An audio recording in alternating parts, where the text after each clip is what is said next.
SQL Server Integration Services, SSIS, is a robust platform within Microsoft SQL Server that is used for building data integration and transformation solutions, particularly in data warehousing.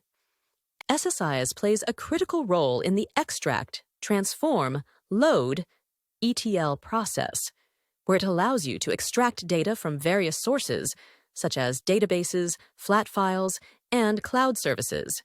Transform the data to meet business needs by cleaning, aggregating, and standardizing it, and finally load the transformed data into the target data warehouse. This process ensures that data is accurately prepared for analysis and reporting, supporting efficient data integration and maintaining data reliability within the data warehouse. SSIS streamlines and automates the ETL process, making it a crucial tool for managing and optimizing data flows in data warehousing environments.